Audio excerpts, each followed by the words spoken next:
Olá pessoal, hoje estamos aqui para falar um pouco sobre equilíbrio. Vamos responder algumas questões sobre equilíbrio. O nosso professor é o Danilo Santos, os nossos alunos somos eu, Bernardo Luiz e a Valkyria Schillerman. A gente vai estar respondendo agora algumas questões aqui sobre equilíbrio na nossa videoaula. A gente é alunos da Unicentro, na Universidade Centro-Oeste do Paraná, e vamos dar início aí às nossas resoluções. A figura mostra 4 vistas superiores de discos homogêneos em rotação que estão deslizando em um piso sem atrito. 3 forças de módulo F, 2F ou 3F agem sobre cada disco, na borda, no centro ou no ponto médio entre a borda e o centro. As forças giram com os discos e, dos instantâneos da figura, apontam para a esquerda ou para a direita. Quais são os discos que estão em equilíbrio? Bom, aí está a nossa figura. Vamos passar aí para nossas resoluções. Bom, agora a gente tem que saber quais são os discos que são em equilíbrio. Lembrando que para ter equilíbrio, precisa ter o seu torque em zero. Precisa ser igual a zero. Tem que ter a mesma força atuando em todos para ter o equilíbrio. Bom, vamos na a gente tem que pegar nosso FE, F igual a F mais 2F igual a 3F. Que é todas as nossas forças que a gente tem aí. Isso é igual a menos 3F. FD mais FE é igual a zero. Então, já que deu zero, a gente tem está em equilíbrio. A primeira, a esfera A está em equilíbrio. Agora vamos para a B. A B, FE é igual a zero já. A gente já tem esse dado. Agora a gente pega FD igual a F mais 2F, igual a menos 4F. Então, nosso resultado vai ser menos 4F. Então, ela não está em equilíbrio. Lembrando, precisa ser zero. Se a nossa soma for zero, ele vai estar em equilíbrio. Vamos para C. Dependendo, uma dica muito grande é dependendo se a rotação dela, a força da rotação vai estar em sentido horário ou anti-horário. Se for anti-horário, né, seria negativo, é negativo. E se for horário, é positivo, que a gente vai usar os nossos dados aqui. Por exemplo, aqui na conta. E na conta que dá mais F, né, ou menos F seria. Bom, a nossa C, como vocês podem ver, a gente pega FE igual a 2F, FD igual a F mais F, fica menos 2F. No final, a gente consegue fazer a soma que dá o FE mais FD, que dá zero. Um é negativo, outro é positivo. Então, está em equilíbrio. Essa conta a nossa esfera está em equilíbrio. Já a esfera F está igual a esfera B, ela não está em equilíbrio, pois seu torque não dá zero. Então, se for nós primeiro, vamos para a próxima. O jogador segura uma bola de boliche M, de massa igual a 7,2 kg, na palma da mão. Veja a figura. Vou abrir a figura aqui embaixo. O braço está na vertical e o antebraço, de massa 1,8 kg, na horizontal. Qual é o módulo? A. Da força que os bíceps exercem sobre o antebraço. E B. Da força que os ossos exercem entre si na articulação do cotovelo. Bom, vamos passar para a próxima. A gente vai usar FB como força do bíceps, FO como força na articulação, PA como peso da bola e PA peso do braço e PB peso da bola. Bom, primeiro a gente tem que achar o peso da bola e do antebraço para a gente conseguir fazer o resto das contas. Então, já que a gente tem 1,8 kg do peso do braço, então a gente vai multiplicar vezes 10 por causa do peso da gravidade, que vamos dar 18 newtons. Já o peso da bola, que é 7,2, como a gente tinha na nossa questão na slide anterior, vamos multiplicar vezes 10 também, vão dar igual a 72 newtons. Agora a gente tem que achar, para responder a nossa A, a gente tem que achar a força do bíceps. Força do bíceps a gente faz vezes 11, igual daí o peso do braço vezes 15, mais o peso da bola vezes 33. FB fica igual a 18 vezes 15 mais 72 vezes 33. No final a gente soma 18 vezes 15 mais 72 vezes 33 aqui e divide por 11. O nosso resultado deu 240 newtons. E daí, para achar a força das articulações, a gente tem que diminuir todos os nossos resultados que a gente já conseguiu até aqui, que deu 150 newtons. A gente pega 240, que é a força do bíceps, 72, que é o peso da bola, e 18, que é o peso do braço. Então, a gente diminui todos, 240 menos 32 menos 18, que deu 150 newtons. Agora vamos para mais uma. Na figura, Uma viga homogênea de 3 metros de comprimento e 50 newtons de peso está suspensa horizontalmente no lado esquerdo. Está presa a uma parede por uma dobradiça no lado direito. É sustentada por um cabo pregado na parede a uma distância d acima da viga. A tração de ruptura do cabo é 1.200 newtons. Que valor de d corresponde a essa tração? E b, para que o cabo não se rompa, d deve aumentar ou diminuir em relação a esse valor? Bom, agora vamos para a nossa resolução aqui. Vai usar dados como o tamanho da barra, de 3 metros, o peso no centro de massa da barra, que é 500 N, tração na corda, e assim vai. Bom, vamos começar aí com o nosso P, que é o peso no centro da barra, que são 500 N, né? Vezes 3,5 mais TY vezes 3 igual a 0. Aqui a gente diminui isso aqui, a gente faz o 3, né? Fica 1 vezes P. Que o P, nosso P, que é o peso no centro de massa da barra, são 500 newtons. Então, aqui mais ou menos a gente divide 500 por 2. Nosso resultado é 250 newtons. Agora a gente tem que achar o ângulo, o seno do ângulo aqui, que deu 12,02. Fiz a conta na calculadora, fica muito mais simples. Você consegue achar fácil. Então aqui, PG é igual a D dividido por 3, né? O ângulo de 12,02 graus. Então a gente faz 3 vezes, muda aqui a nossa vírgula, coloca para o lado um 0,21 e faz 3 vezes 0,21. Nosso resultado, na figura, um alpinista se apoia com as mãos em uma encosta vertical coberta de gelo, cujo atrito é desprezível. A distância A é 0,914 metros e a distância L é 2,10 metros. O centro de massa do alpinista está a uma distância d igual a 0,940 metros do ponto de contato dos pés do alpinista com a plataforma horizontal na pedra. Se o alpinista está na iminência de escorregar, qual é o coeficiente de atrito estático entre os pés e a pedra? Bom, aqui vocês estão vendo a imagem e agora vamos para a nossa resolução. Bom, no eixo vertical, adotando sentido para cima como positivo, NY, que é menos P igual a 0. NY igual a P, NY igual a MG. E no eixo horizontal, adotando o sentido da direita como positivo, a gente chega no NX igual a UMG. Agora a gente tem que transferir isso aqui para cá. TNY mais TNX menos TP igual a 0. TNX igual a TP. A gente vai ter que converter esses valores, 914, e a gente vai achar aonde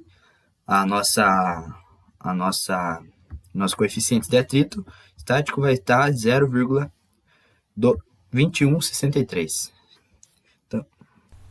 Bom, então eu sou a Valkyrie e vou dar continuação à resolução das questões do nosso trabalho. A figura mostra um arranjo de pinguins de brinquedo pendurado em um teto. As barras transversais são horizontais, têm massa desprezível e o comprimento à direita do fio de sustentação é 3 vezes maior que o comprimento à esquerda do fio. O pinguim 1 tem massa 48 kg. E quais são as massas do pinguim 2, 3 e 4? Então, já repeti o desenho aqui para a gente entender melhor. Peguei alguns dados da questão. Então, esse pinguim 1, ele tem 48 kg de massa, que eu chamei de M1. E vou chamar M2, M3 e M4 de Mzão, que vai facilitar na resolução. Para a gente conseguir ter digamos assim, que uma fórmula, uma equação, eu fiz o seguinte. Peguei o M1, que vale 48 kg, então eu tenho a massa dele, e eu vou fazer vezes a quantia da barra que ele ocupa, então ele ocupa 1/4. E do outro lado deve ser igual para que haja equilíbrio. Então, do outro lado temos Mzão, que é a massa dos 3, vezes 3/4 da barra que eles estão ocupando. Atingir aqui 16 quilos, os 3 juntos. E para mim achar o peso individual de cada um, que é o que o exercício realmente nos pede, é muito simples. Repare que eles sempre ocupam 1/4 da barra, somente o 4 que não. Então, 1/4 é 0,25. 48 vezes 0,25 dá 12, que é a massa do 2. 12 vezes 0,25 dá 3, que é a massa do 3. E como nós falamos que os 3 juntos é 16 quilos, O 4 só pode ter 1 quilo. Assim a gente totaliza 16 quilos e finalizamos a questão. Na próxima, nós temos que na figura uma barra vertical está presa a uma dobradiça na extremidade inferior e a um cabo na extremidade superior. Uma força horizontal F é aplicada à barra, como mostra a figura. Se o ponto de aplicação da força é deslocado para cima ao longo da barra, a tração do cabo aumenta, diminui ou permanece a mesma. Então vamos lá, justificar a nossa resposta. Primeiro vamos entender melhor a questão. Nós temos uma força F em uma altura H. Se nós aumentarmos essa altura, L é o total aqui, e deixarmos ela quase no finalzinho, aqui temos a tração, o que vai acontecer? Se nós equacionarmos essa questão, nós teremos que a tração vezes o total aqui do comprimento desta barra será igual à força vezes a altura dividida por esse comprimento total. Então, se colocarmos qualquer valor aqui, um valor qualquer só para ter uma base do que vai acontecer. Eu substituí L por 10, substituí força por 3 e substituí H por 5. Digamos que está no meio de L, então é 5. O valor da tração deu 0,15. Se eu substituir o H por 8, então aumentei mais como o exercício propôs, eu terei uma tração de 0,24. Isso comprova que quanto maior a altura, a tração é maior. Então, porque elas estão diretamente ligadas aqui. Aumentou a altura, aumentou a tração. Próximo, um andaime com 60 kg de massa e 5 metros de comprimento é mantido na horizontal por um cabo vertical em cada extremidade. Um lavador de janelas com 80 kg de massa está de pé no andaime, a 1,5 m de distância de uma das extremidades. Qual é a tração do cabo mais próximo e do cabo mais distante do trabalhador? Fiz um esqueminha do andaime, que está ele em azul e os dois cabos em laranja.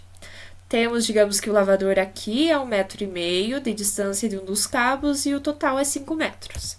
Alguns dados, que são as massas do andaime do lavador, e também conseguimos com essa massa achar a força-peso, que é massa vezes gravidade. Então, do lavador será 800 newtons e do andaime 600 newtons. Vamos equacionar aqui no momento B. Poderia ser qualquer outro momento aqui. Então, ele deve ser zero. Para quê? Para que haja um equilíbrio. Vamos colocar os dados e todas as forças que estão agindo aqui nesse sistema e conseguimos uma tração de 860 newtons, isso do mais próximo. Então, se ele estiver aqui do mais próximo, que é só 1,5 m, a tração será maior, porque quanto mais perto, quanto mais peso aqui tiver nesse cabo, quanto mais perto esse peso estiver vindo, ele vai, digamos assim, ter que trabalhar mais para sustentar, para manter o sistema em equilíbrio e aquele trabalhar menos. Vamos confirmar isso. Só alterei o dado de 1,5 m aqui, que aqui eu usei 3,5, e deu, olha, B é menor do que o primeiro. Então, aqui tem um trabalho ali de 540 newtons. Não é trabalho, é a atração, né? Então, confirmamos assim que no cabo mais próximo temos 860 newtons e no cabo mais distante 540 newtons de tração. E a última questão, a distância entre os eixos dianteiro e traseiro de um automóvel é de 3,05 metros. A massa do automóvel é de 1.360 quilos e o centro de gravidade está situado a 1,78 metros atrás do eixo dianteiro. Com o automóvel em terreno plano, determine o módulo da força exercida pelo solo sobre cada roda dianteira, supondo que as forças exercidas sobre as rodas dianteiras são iguais, e B sobre cada roda traseira, supondo que as forças exercidas sobre as rodas traseiras são iguais. Fiz outro sistema aqui, digamos que esse seja o carro. Por que eu fiz o sistema de barra? Para facilitar. Em todos os exercícios, a gente tem o sistema, quando não é o desenho. Mas temos umas flechinhas indicando o sentido da força. Aqui, da força do eixo dianteiro. Então, aqui, digamos, tem um carrinho, né? E aqui é o eixo dianteiro O centro de gravidade, o centro de massa, tem a força-peso do carro agindo aqui. E aqui a força do eixo traseiro. Então, temos aqui um braço, vou chamar de braço já, porque nós tratamos de braço em torque, de 1,78, que é onde está situado o centro de gravidade, e o total do carro é 3,05 metros. Então, temos alguns dados que serão importantes na resolução da questão. A somatória das forças de torque deve ser o zero para que haja equilíbrio. E o que seria isso? Então, nós temos a força-peso, que nessa direção só a força-peso, e na outra direção temos do eixo traseiro e do eixo dianteiro. Isso vai ajudar aqui na resolução. Então, temos a força do eixo traseiro, pegando desse ponto aqui. O que nós temos? Temos este braço de 3,05 e a força do eixo traseiro. Então, braço e força, sempre. E também temos mais um braço de 1,78 e mais uma força, a força-peso, que é massa vezes gravidade. Então, essa é uma equaçãozinha de força para nós acharmos a força do eixo traseiro, que vai ser útil mais para frente. Resolvendo aqui, já podemos resolver, só substituindo os valores, conseguimos uma força do eixo traseiro de 7,778 newtons. E para achar a força do eixo dianteiro, como eu disse, nós usamos a mesma equação, e no lugar da força do eixo traseiro, F de t, nós colocamos aquela equação que achamos aqui, que era substituindo os valores, e achamos essa equação. Mais a força do eixo dianteiro, substituindo os valores de mg, de novo aqui, e deixando F de d em evidência e achando o valor de 5,55 newtons. Esses valores que achamos é do eixo. Como o eixo tem duas rodas, é só dividir por 2 que achamos aí qual que é a força exercida sobre cada roda. Então, nas rodas dianteiras temos 2,775 newtons e nas rodas traseiras 3,889 newtons. Então, essa foi a resolução das questões. Agradeço muito pela atenção, a compreensão. Muito obrigado por ter assistido o vídeo. Até a próxima.